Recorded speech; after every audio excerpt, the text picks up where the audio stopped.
senki sem tagadhatja, hogy világunk bajban van.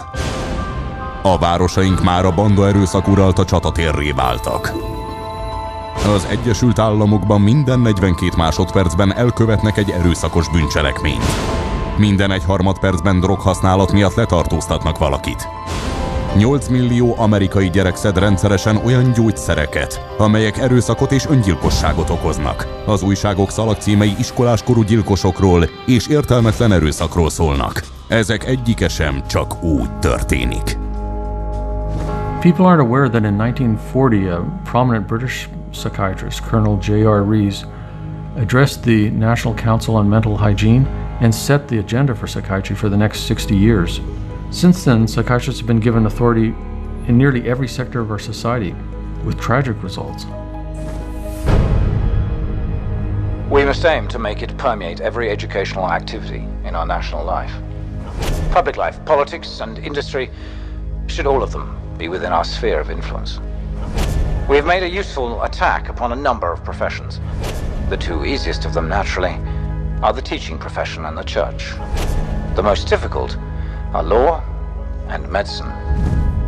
Rees kollégája G. Brock Chisholm pszichiáter, a Mentális Egészségügyi Világszövetség társalapítója a következőket fűzte még hozzá a pszichiátria terveihez. The reinterpretation and eventually eradication of the concept of right and wrong are the objectives of all psychotherapy. To achieve world government, it is necessary to remove from the minds of men their individualism, loyalty to family traditions, national patriotism, and religious dogmas.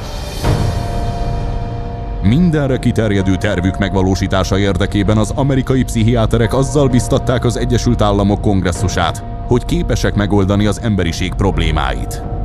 De csak akkor, ha megfelelően pénzelnék őket. Azóta az Egyesült Államok által nyújtott, csak a pszichiátriai kutatásokra fordított állami támogatás az évi $1 millió évi $1,4 milliárd emelkedett, ami egy több mint 139 000%-os növekedés. Ezekkel az összegekkel a pszichiáterek a saját stratégiai tervük megvalósulását gyorsították fel, a mit sem sejtő nagy közönségből pedig pszichiátriai áldozatokat csináltak. Olyan kitalált betegségeket hoznak létre, amelyek létét szó szerint szavazással állapítják meg, és a mentális zavarok diagnosztikai és statisztikai kézikönyvében, a DSM-ben adják közre. DSM is basically an arbitrary classification of thoughts, moods, and behavior decided upon by a committee of psychiatrists, and it's created not by anything scientific. That is, it's not as if there's some study of tissue or some study of the body or some study of matter. Ezeket a kitalált betegségeket azután barbár módszerekkel és veszélyes drogokkal kezelik, amelyek annyira erősek, hogy az olyan narkotikumok osztályába sorolják őket, mint a morfium, a kokain és a heroin. És ezeket még gyermekeknek is felírják. Az Egyesült Államok állami támogatásból fenntartott egészségügyi intézményei létrehoztak egy olyan neves orvosokból és pszichiáterekből álló testületet, melynek célja a DSM-ben szereplő egyik betegség megmagyarázása volt, a figyelemhiányos hiperaktív zavaré, azaz ADHD. I would like any member of the panel to describe a typical ADHD in terms of symptomatology. Mark, would you like to? Since you see them in your practice. I mean, I think the panel has been frank, and the difficulties here are immense in terms of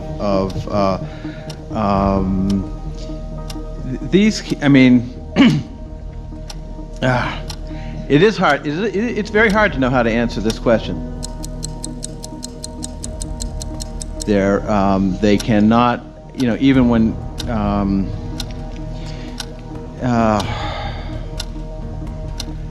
They are as if driven by a motive. There are some good clinical descriptions. And I think, I think part of the problem is the profession keeps changing the diagnosis. At this time, we do not have a diagnostic test for ADHD. Therefore, the validity of the disorder continues to be a problem. A pszichiáterek évente $21 milliárd kapnak erősen pszichotróp gyógyszerek után, amelyeket gyerekeknek írnak fel egy nem létező betegségre. it's all a fraud. They spend millions upon millions creating this research and creating this scientific literature to convey the impression to non-scientific medical practitioners that these are brain diseases. A pszichiáterek teljesen tisztában vannak azzal, hogy semmilyen elmebetegség tényét nem tudják bizonyítani, ahogy ezt a 2005-ös éves közgyűlésükön nyíltan be is ismerték. Psychiatric illness is not really an illness. How do you evaluate if someone is cured or sick? Cure is certainly something we look forward to. We had no earthly idea how to accomplish. You want to treat them even if you don't really exactly know what causes it. We're not good at causes. We don't know what causes mental illness. Azonban mindez nem tartotta vissza a pszichiátriát attól, hogy milliárdokat zsebeljen be a kezelésekre és a gyógyszerek felírására, mi alatt öntelten erőltetik pusztító hatású gyógymódjaikat a gyanútlan emberi tengeri malaszokra. Mr. Blount has virtually no signs of his original illness now. The signs that the movements of his mouth are completely side effects of the drugs that he was on for 20 years. Mr. Blount is quite rational. He understands what's going on. A pszichiátriai egészséggondozás hatalmas üzlet. A biztosító társaságok évente 69 milliárd dollárt fizetnek a pszichiátriai szolgáltatásokért, ami az egészségbiztosításra fizetett összeg kétszerese. A pszichiátria terve miszerint a társadalom minden szektorába be kell szivárogniuk, valósággá vált. Míg a pszichiáterek évente 23 milliárd dollárt kapnak arra a célra, hogy rehabilitálják az amerikai elítélteket, minden 3 szabadult közül 2 3 éven belül visszakerül a börtönbe.